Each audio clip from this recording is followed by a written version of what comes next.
esse capítulo foi difícil resumir, porque ele é lotado de informação, ele tem muitas lições pra gente, sem contar que é uma história muito rica, né? Não É. é uma história pequena, né? Tanta coisa aconteceu nela.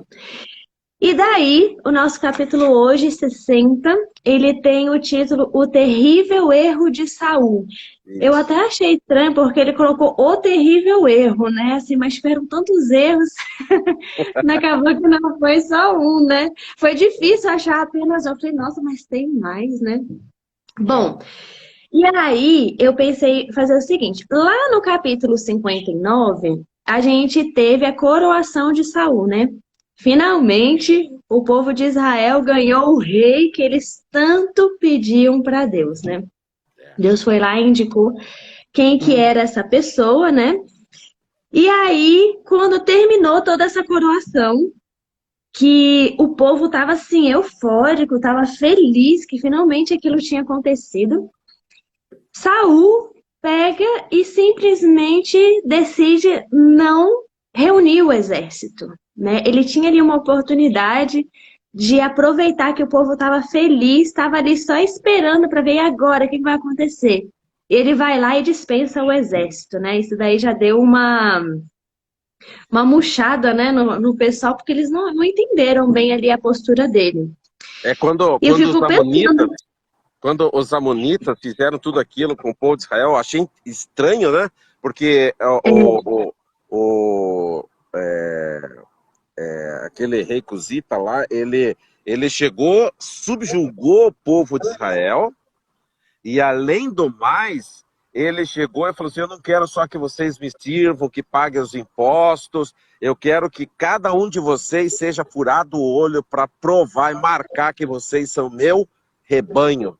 Falei, que loucura! E isso que, porque quando Saul foi selecionado, ele ficou quase 2 anos sem assumir o reinado. Ele, nesse tempo, ele ainda era humilde.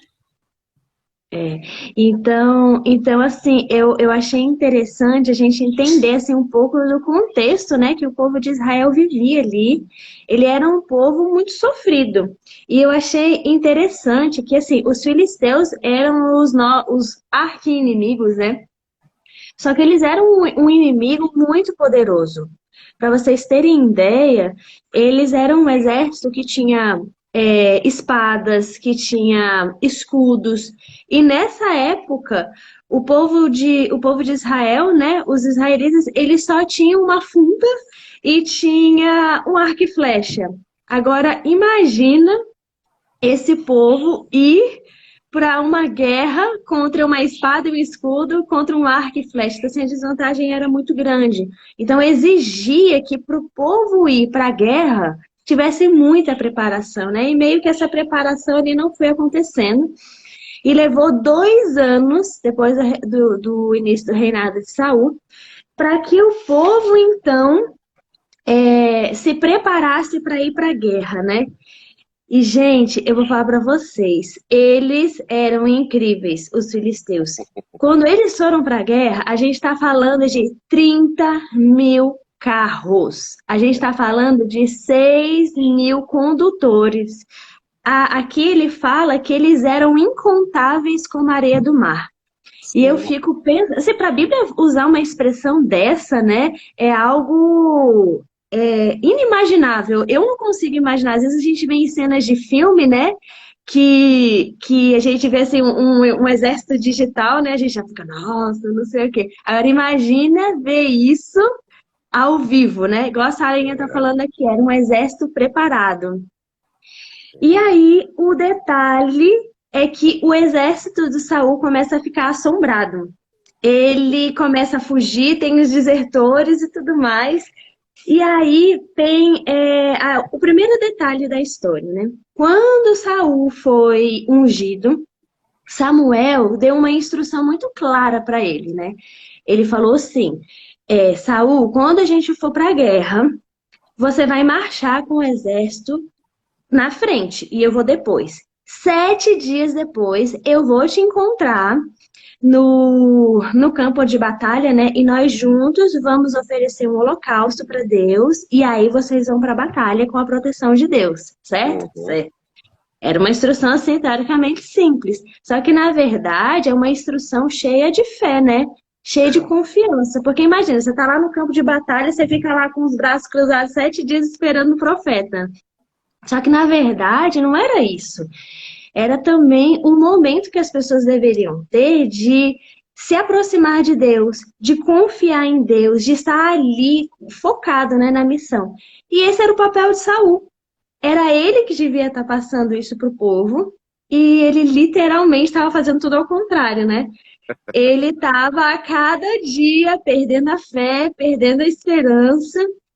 E aí, outro detalhe assim, interessante é que o povo, em vez de buscar sabedoria para Deus, tipo assim, Senhor, olha o que está acontecendo, o que que a gente vai fazer? Não. Eles começam a recorrer a Saul, né? Achando, né, que Saul, de repente, por ser o escolhido de Deus, iria ali guiar eles, né? Eu acho que foi uma inocência muito grande, né, deles.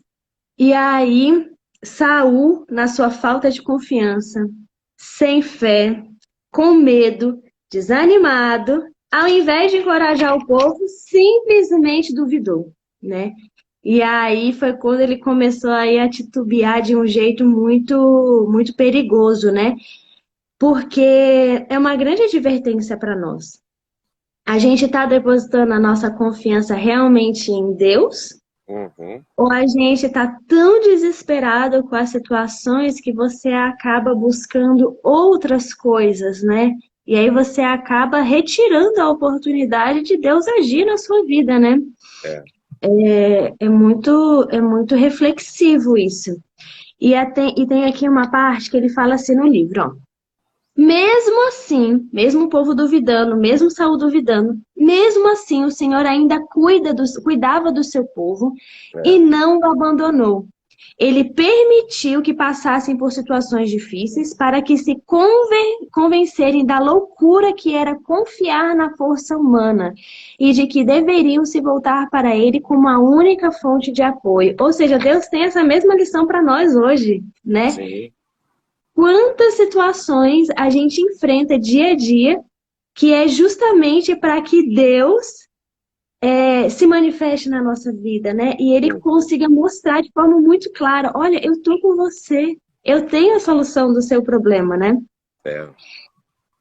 E aí a gente está num momento super decisivo, né? Da batalha. Deu 7 dias e Samuel não chegou logo, né? Eu acho que Saul devia estar tão ansioso que ele falou assim: não, quando der o 7º dia, 1 hora da manhã, Samuel vai estar aqui e tudo vai se solucionar, né? E É. não foi o que aconteceu, né? E aí, num golpe de desespero, ele tomou as rédeas completamente da situação, né? Falou assim: não, então eu vou oferecer esse holocausto aqui, eu vou fazer esse sacrifício. E aí ele quebra, né, um grande mandamento de Deus, porque esse sacrifício ele era algo muito precioso, ele só era feito pelos sacerdotes, existia todo um ritual, né, que a gente conhece bem. Não era uma coisa simples de fazer um altar e queimar ali uma oferta, né? Então, era algo muito sério. E aí me faz pensar de que, assim, Saul não tinha a mínima noção, de repente, do que aquilo ali significava. De quão importante era aquela cerimônia. Porque ele foi tão no impulso de falar, não, então eu vou resolver isso aqui. Que ele não parou para observar o que Deus já tinha ordenado e estava estabelecido há muito tempo, né? E aí, deixa eu ver aqui para eu não me perder, né? Ah, vem a presunção de Saul, né? A Uhum. presunção dele de achar que ele sozinho resolveria tudo, sendo que Samuel já tinha dado toda a história do que iria acontecer, né? Interessante, né? Samuel fala para Saul o que ia acontecer. Eu vou chegar, a gente vai oferecer o sacrifício, vocês vão para a batalha e vai dar tudo certo. E ele não confiou nisso, né? E aí aqui fala o seguinte: Se Saul tivesse cumprido as condições para alcançar a ajuda divina que lhe foi prometida, o Senhor teria realizado um maravilhoso livramento em favor de Israel. Você vê, né? E aí, a conclusão da situação é que o povo de Israel perde a guerra contra os filisteus por causa de como Saul conduziu ali toda a situação, né? E aí a gente tem um momento que eu acho que é icônico na história de Samuel, em que ele ele dá ali a famosa frase, né, que ele fala: você agiu como tolo, desobedecendo ao mandamento do Senhor, seu Deus. Se você tivesse obedecido, ele teria estabelecido para sempre o seu reinado com Israel. Mas agora o seu reinado não permanecerá. Então, assim, ele acaba profetizando, né? O que que acontece é uma profecia um pouco amarga, né? De saber que por causa da atitude dele, tudo isso viria a acontecer, né? Se E você me permite, aqui tem claro, pode falar. uma lição muito importante. Eli era um homem de Deus, mas ele teve um problema com os filhos. E isso para você e para os jovens que estão nos ouvindo. Cuide de seus filhos, cuide, leve eles para Deus. Não passem a mão toda hora, isso não é bom. O que aconteceu? Eli errou. Samuel viu o erro e cometeu o mesmo erro. E agora Saul, ele foi escolhido porque ele era um filho bom. Os pais de Saul educaram ele, até porque ele foi escolhido, quando ele perdeu os animais dele, ele chegou e falou assim, não, eu estou passando aqui perto do homem de Deus, eu vou ali e vou falar com o homem de Deus e pedir ajuda. Uma coisa que não seria tão grande, mas só que nesse período, ele era temente a Deus. E olha, ele, aquela pessoa humilde, temente a Deus, transformou. O orgulho transformou. Então não quer dizer que o pai é bom, o filho é bom. Ou vice-versa. Saul, do jeito que era, teve um filho que foi segundo o coração de Deus. Então, pais, cuidem dos seus filhos. Não é porque você até é uma pessoa líder e boa da igreja, é que seu filho também vai ser. Depende muito de você levar ele a Cristo e ele seguir os seus passos com Cristo. Aqui está mais uma grande lição para nós. E Alcione, complementando o que você falou, que eu até coloquei aqui, o interessante é que aqui no livro ele fala assim, eu peguei um pouquinho do que o 59 fala, né, e daqui do que o nosso 60. Uma coisa interessante é que ele fala assim, uma advertência mesmo para nós. Ele fala assim, ó, o espírito de Saul, né? Ele tinha um espírito impulsivo que não foi educado para aceitar a submissão nos primeiros anos de vida. Estava sempre pronto a se rebelar contra a autoridade divina. Então, assim, Saul, eu acredito muito. Ontem eu estava assim me perguntando, por que será que Deus escolheu Saul? Eu fiquei assim pensando, se Saul fosse na minha empresa para fazer uma entrevista de trabalho, eu nunca ia contratar esse homem. Nunca, porque assim, se você pegar a história, você vai ver assim, o tanto de características que Saul tinha que estava assim, só um sinal vermelho, pé, pé, né? E aí, outra coisa que ele fala assim, ó, interessante como Deus quer nos moldar. Ele fala assim, ó, Saul não possuía nenhuma das altas qualidades que constituem a verdadeira sabedoria. Ele não tinha aprendido a dominar os seus impetuosos impulsos. É uma ênfase, né? Impetuosos impulsos. Nunca havia sentido o poder renovador da graça divina. E eu fiquei assim, nunca tinha sentido o poder renovador da graça divina.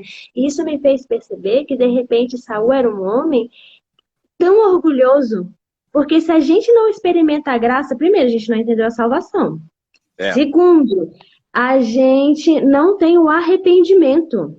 sim. Porque se você não aproveita, não sente a graça de Deus, é porque você não se reconhece como pecador e porque você não entendeu o perdão dele.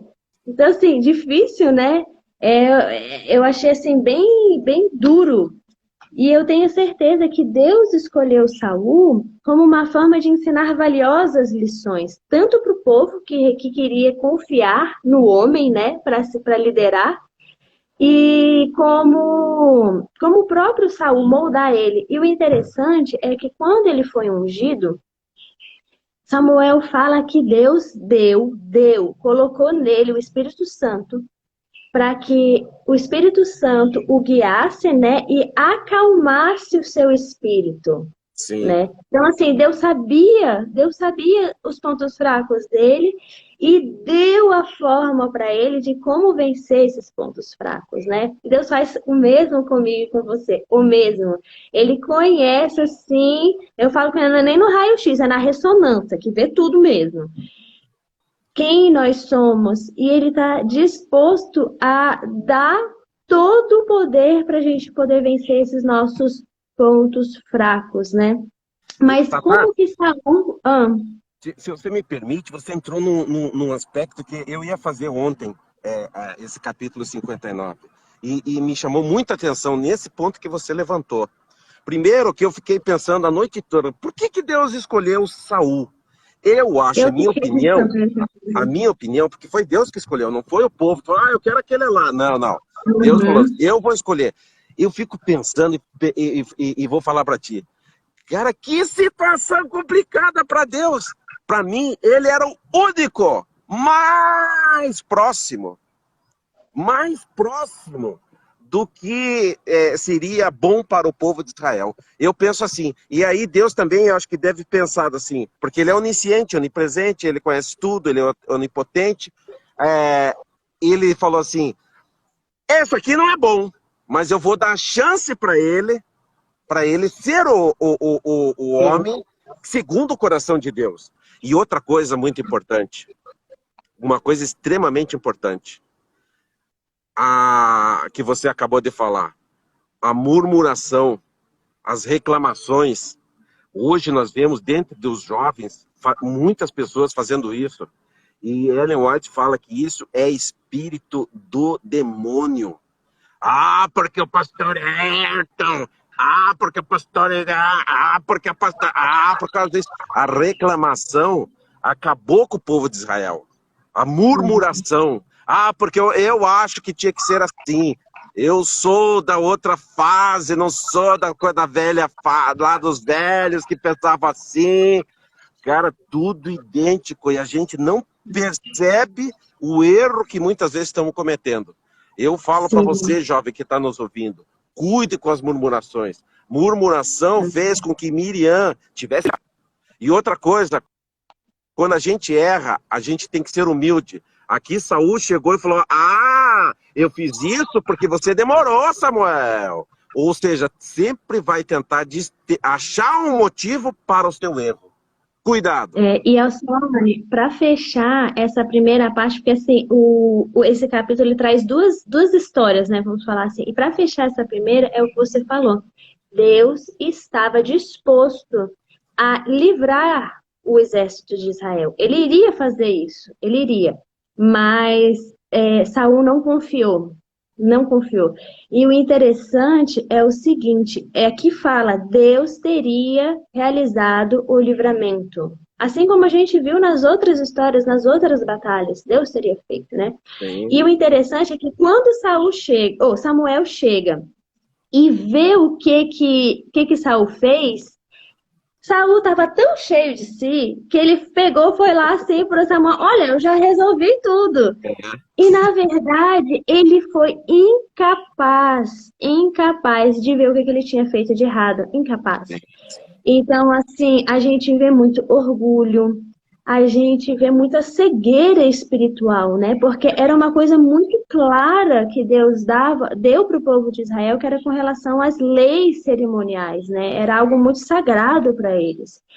E assim, ele, cheio de si, não foi capaz de reconhecer o erro dele, né? E aí, fica aí a minha reflexão. A gente está buscando a justiça de Deus? Ou Sim. a gente está procurando fazer a nossa própria justiça, né? E assim, usando os nossos meios, as nossas justificativas para validar aquilo que nós estamos fazendo, mesmo sendo errado. Não, eu fiz isso porque eu precisava fazer. É. E aí fica uma lição assim muito, muito valiosa para a gente. E assim, uma coisa que eu achei super interessante, tá meio camuflada nesse capítulo, é aquele pedacinho que eu li, né, sobre o espírito impulsivo de Saul. E ele fala assim, ó, as pessoas podem passar anos corrompendo as faculdades que Deus lhe deu. E mais tarde, quando decidirem mudar, encontrarão essas faculdades renovadas e disponíveis para seguir o caminho totalmente contrário. Então, olha só como é que Deus ainda é maravilhoso com a gente, de que, olha, a gente vai lá, destrói esse templo que ele deu pra gente, e mesmo assim a gente pode retomar o caminho.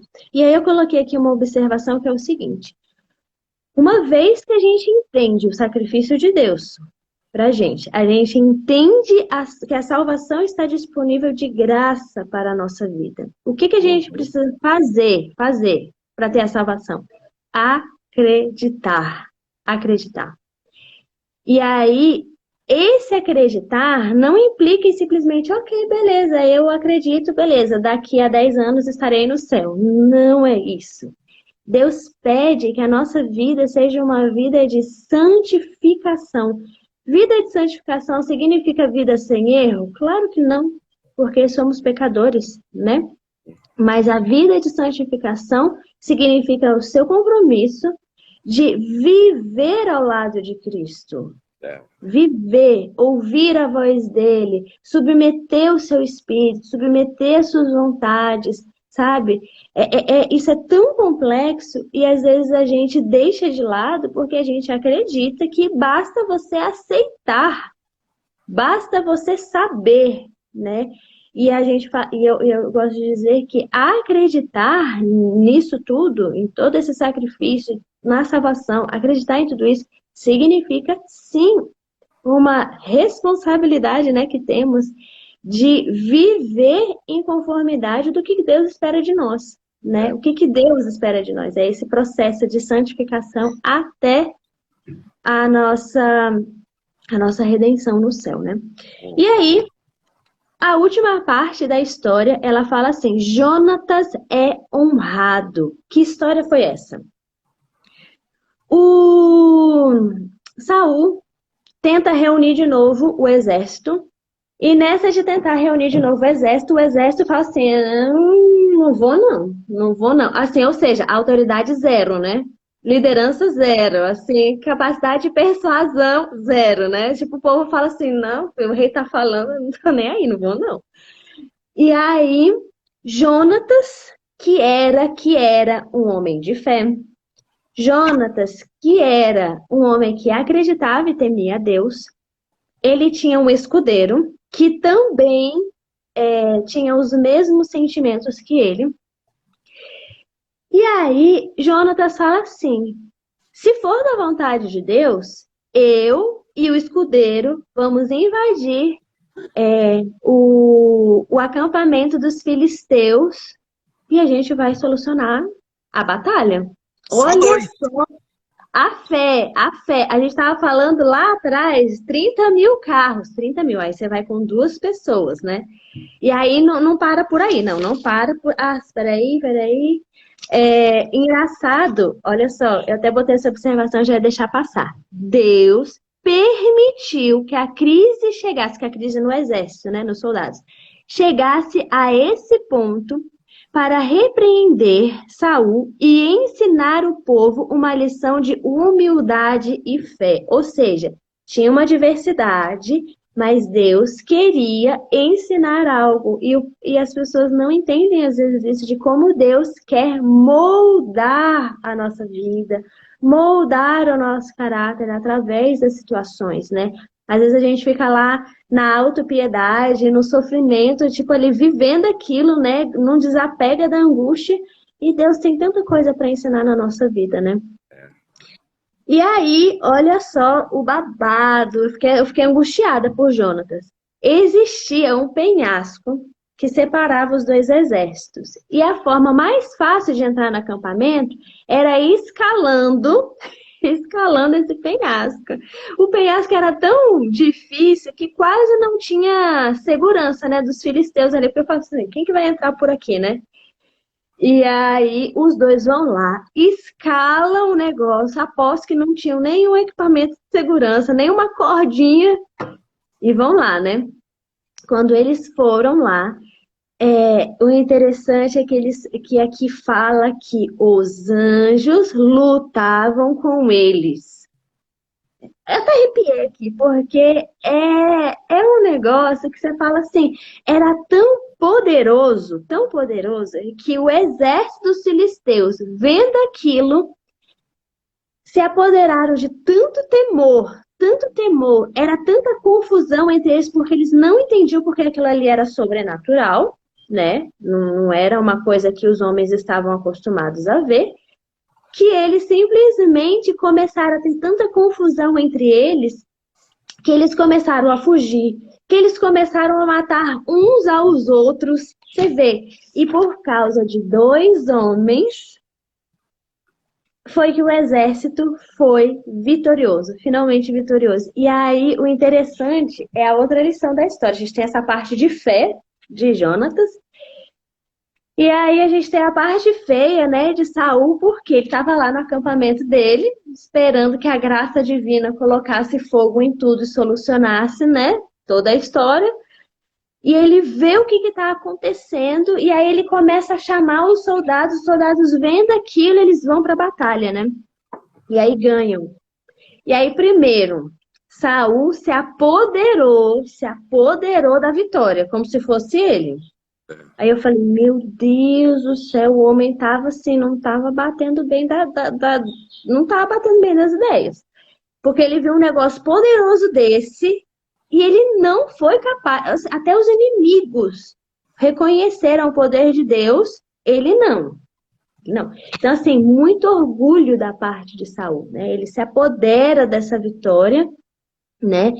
E aí, assim que acabou essa vitória, assim que acabou, Saul pegou e simplesmente, que fala assim, ó, novamente Saul age sem pensar, né? E aí ele decidiu, sim, olha, ninguém vai comer, ninguém vai comer. E aí você pensa assim, há quantos dias esses soldados deviam estar nesse acampamento? Pensa a angústia mental que esses homens deviam ter, porque não é fácil você estar diante de outro exército, né? Ali anteriormente fala que até a terra se tremia de tão poderoso que era aquilo. Imagina a angústia mental, sabe? Isso desgasta o físico da pessoa. E aí você vai para a batalha, vence a batalha, ok, vamos comer. Não, não pode. Por quê? Não, porque eu quero que não é para comer. E aí Saul começa a ter uma sucessão de grandes erros, né? Ele faz isso e aí aqui fala que a ordem para proibir que os soldados se alimentassem mostrou que o rei era indiferente às necessidades do seu povo, quando essas necessidades entravam em conflito com o seu desejo de exaltação pessoal. Forte, né? De exaltação pessoal. Então, assim, aconteceram todos esses milagres e Saul não foi capaz de perceber. E aí fica o alerta para a minha vida, para a nossa vida. O que Deus tem feito na nossa vida de livramento, de cuidado, de proteção, de amor. E o que a gente está fazendo com isso? Né? Que valor você está dando nisso? E como que a sua escolha, de repente, pode estar afetando outras pessoas, né? Como as escolhas de Saul afetavam outras pessoas também. Tanto que, num ato de desespero, nesse momento de restrição, Os homens, ali no desespero da fome, leva eles a comerem, aqui fala, eles devoraram a carne com sangue, transgredindo dessa maneira a lei que proibia comer sangue. Ou seja, ele erra, ele é injusto com outras pessoas, e ele vai lá e ainda leva outras pessoas a cometerem um pecado que elas também sabiam que não podiam, mas o desespero era tão grande que eles... Beleza, vamos lá, né? E aí vem a outra parte que fala que Jonatas não estava próximo quando Saul decretou essa lei, né? Do momento para outro. E aí ele tinha se alimentado de um pouco de mel. E quando Saul descobre isso, ele fica doido. Ele fica com tanto ódio, que ele não quer saber que é o filho dele, ou seja, ele não tem o mínimo de amor pelo filho dele, porque que pai, vendo um erro do filho, por desconhecimento, fala assim, não me interessa, você vai morrer. Assim, quão distante o espírito de Saul estava de Deus. Quão distante. Hoje, quando a gente lê a história, a gente acha um absurdo se você for analisar. Mas será que em algum ponto da nossa vida a gente também não está fazendo isso, né? Tem um absurdo claro, mas a gente vai lá. Pode ser uma implicância natural com alguma pessoa que você tem. Ah, não, eu não gosto de fulano. Por que você não gosta? Ah, não gosto de fulano. Me irrita. Me irrita. Aí você fala assim, meu Deus, por quê? Entendeu por quê? Deus é tão misericordioso com a gente, né? Com os nossos erros, com as nossas falhas. Por que que a gente não pode ter a mesma misericórdia com outras pessoas, né? É difícil quando a gente coloca assim o preto no branco, né? E aí, como é que fala? Saul, inclusive, amaldiçoa, né? Ali o filho, amaldiçoa ali toda a situação. E aí, os soldados vendo isso, eles pegam e falam assim, não, você não vai matar Jonatas. A gente não vai permitir. Você não vai encostar em nem um fio de cabelo dele. E aí, fala aqui que tem o um detalhe. seguinte... Aqui tem um detalhe importante. Lembra que Saul, quando acabou com os amonitas, se ele continuasse, ele ia acabar com todos aqueles povos que estavam destruindo o povo de Israel, incomodando o povo de Israel e que deveriam ser expulsos. E Saul errou a primeira vez. Não devia ter mandado o exército embora. Primeira vez. A segunda vez, aqui Ellen White fala que o exército de Saul só tinha 600 homens, porque todo mundo fugiu. Pequenininho. Todo mundo fugiu, ficaram escondidos nas cavernas, até quando o Jonatas subiu no penhasco, os filisteus falaram, tá saindo das cavernas! Tá com medinho, é? E ele chegou e falou, Deus, se eles falarem isso, e xingar o seu nome e falar, vem até nós, esse é o start. Aí nós vamos. Aí ele orou antes. Ele não foi simplesmente de coragem. Ele orou, desceu o joelho no chão, orou. E aí, se por acaso, porque quando o Jonatas e o escudeiro entraram, que daí começou a matar, e eles matando entre eles, Ellen White diz que aqui podia acabar com os filisteus. Porque todos aqueles que estavam escondidos nas cavernas voltaram. Se por acaso Saul não cometesse este erro, Deus teria acabado com aquele exército todo e não teria aquele problema do Golias, lembra? Que nós vamos ter mais para frente. E os filisteus se recompuseram. Por quê? Porque Saul ficou agora brabinho.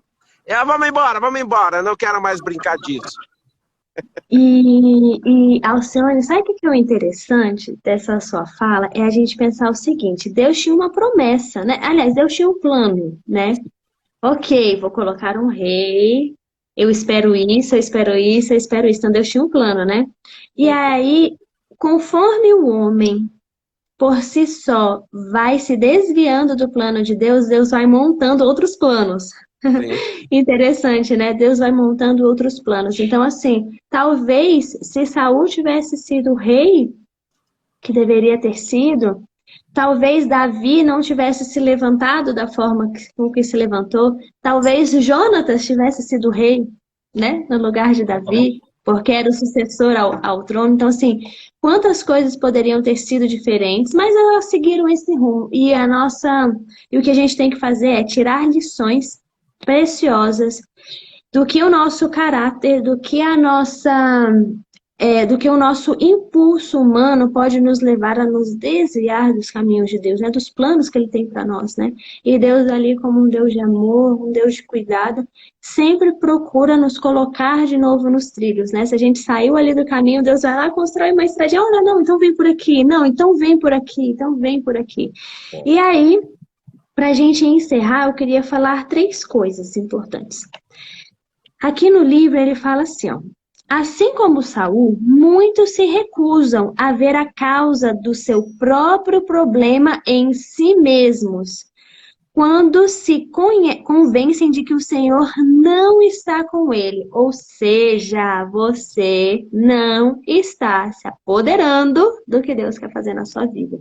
Porque a sua fraqueza espiritual está tão grande que Deus está do seu lado e você acha que Ele não está. E aí, por você achar que Ele não está, você escolhe tomar o seu próprio caminho, né?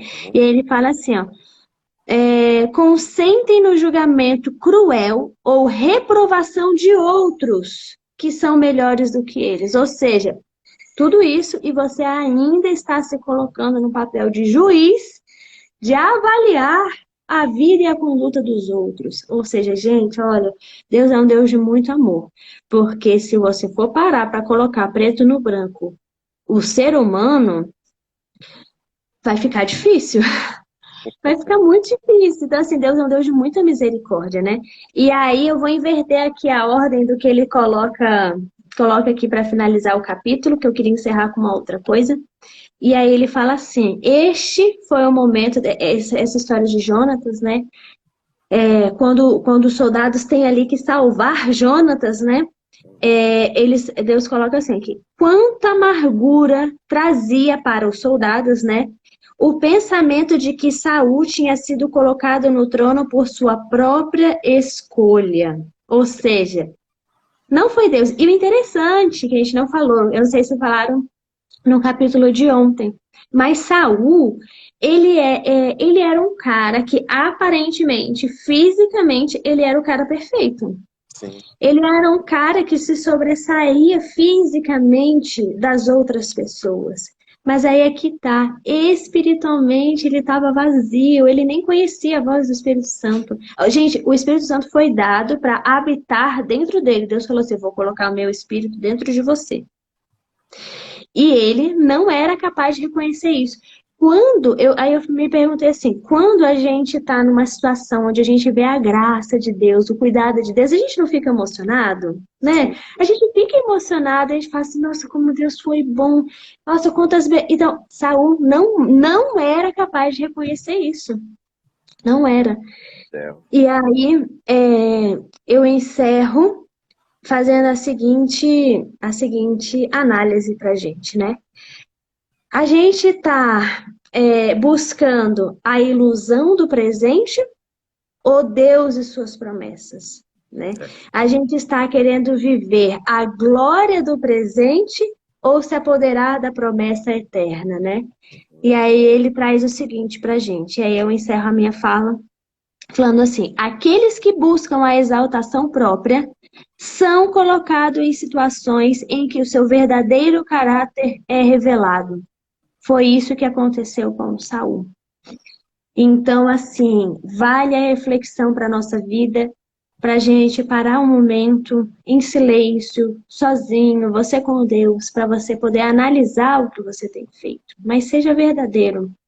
Porque através dessas ações, das suas atitudes, e eu me coloco nisso também, óbvio, para a gente poder refletir e ver, é Deus que tem guiado as minhas ações ou tem sido as minhas próprias escolhas, né? Então, vale isso e vale a gente não se esquecer que, independente da situação, Deus está ao nosso lado e Ele quer nos moldar. Às vezes a gente fala assim, por que que eu preciso me moldar se quando Jesus voltar, eu irei para o céu e serei perfeito? Primeira lição, para a gente alcançar esse céu, a gente sim precisa viver a nossa vida de santificação aqui na terra. Deus quer moldar o nosso caráter aqui para viver o céu. Não existe como você chegar até o céu se você não se moldar nessa terra. Às vezes as pessoas acham que no estralar de dedos você vai mudar completamente. E não é isso. Não é isso. Deus vai mudar o nosso físico, Deus vai, mas o nosso caráter vai para o céu com a gente. Por isso que Deus quer nos moldar aqui. Deus quer nos moldar aqui.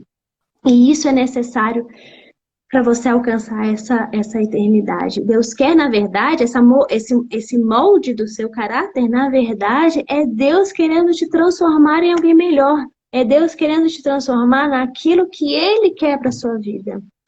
Então, não vamos nos desanimar quando a gente tem as nossas provas, quando a gente tem as nossas dificuldades, porque se você tiver os olhos da fé, você vai enxergar aquilo que Deus tem para a sua vida. E é isso. Tatá, foi uma maravilha! Obrigado! Foi muito bom. Nós temos Foi aqui muito... vários sermões, várias lições para nós, para os nossos jovens. E, jovem, você que está nos ouvindo, lembre-se, o céu começa aqui.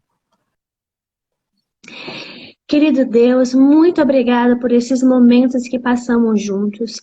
Quantas lições valiosas o Senhor tem para a nossa vida.